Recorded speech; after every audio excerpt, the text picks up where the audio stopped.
Her 22-year marriage didn't survive Donald Trump. When her husband revealed to her last year that he was only considering voting for Trump, Gail McCormick fell out of love. He didn't even end up voting for Trump. But as they say, it's the thought that counts. They divorced. She's just one of millions of Americans who are overwhelmed because of the Trump presidency. But it doesn't have to be that way. Maswell has published a list of what to do if you're overwhelmed by a Trump presidency. Let's look. 1.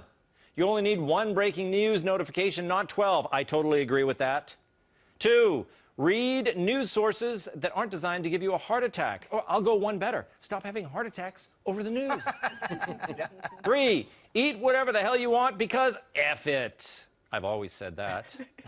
4. Try to separate fear from reality. Now, that is a hard thing to do in today's world of fake news, but if you adhere to steps 1 through 3, you're going to be okay.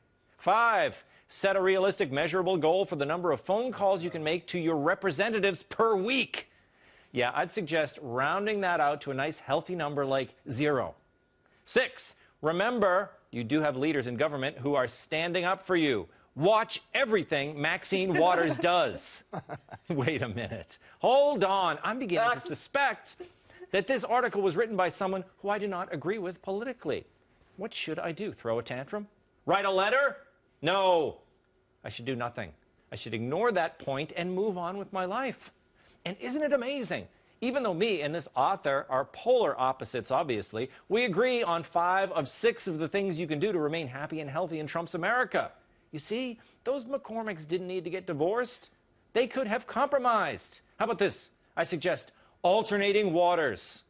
Maxine during the week, Jesse on the weekends.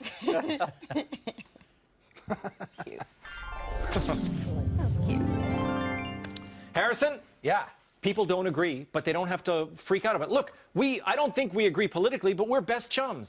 We're besties, absolutely. I think my photograph was on your mantle for years, right? We've hung out. I mean, we have a good time. We've worked comedy clubs together. And we're cuddled. We haven't done that, but we've had... Only on the road. Our secret. Harrison. Like Jack Kerouac up in here. But look, people getting divorced, it's hysteria, is it not? I mean, she lasted 22 years, which is longer than any of Trump's 3 marriages, so she beat him on that. Oh, well, so wait a minute. Are you suggesting that she wanted out anyway? She's using Trump as an excuse? Yes. Oh, wow. He didn't even vote for him. That was the part where I was kind of, because I've not gone on dates with people because I didn't want to have a fight on every date, but like he didn't vote for him. So what is this fight over? Well, she thought about it for a second. She said just the idea, Lori, the idea that he would be thinking of supporting. What do you think it is? I think she wanted him out of the bedroom. She was tired of the snoring and probably wanted her own bathroom as well. That was it.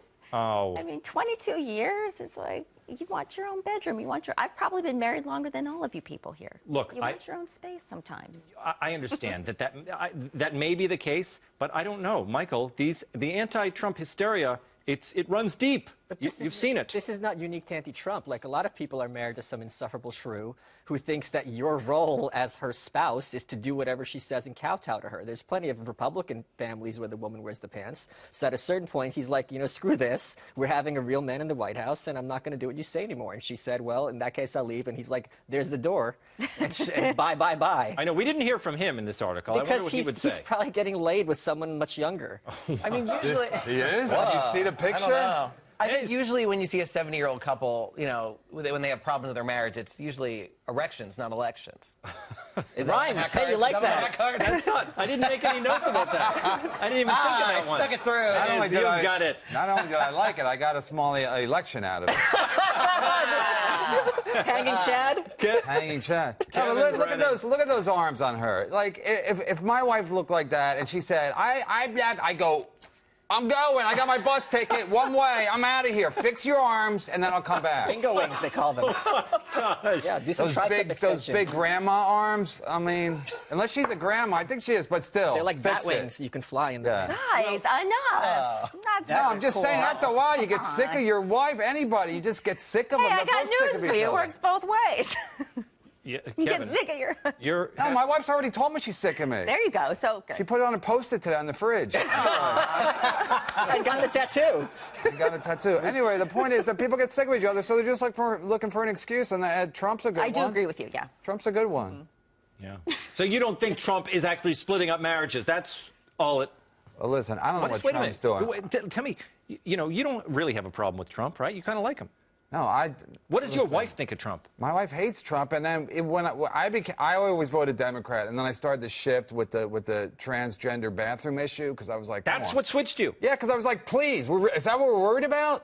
Anyway, so then my wife's like, you're not going to vote for Trump, so then I didn't vote. But now she's still like, whenever I say like, he's got a point, she's like, how dare you? And then I go, you're right, because I want to have sex that night. You know what I mean? So I see. I kowtow. Is that the right term? That's the term. Correct. Right time to use it? Whatever you have to do. Okay, coming up.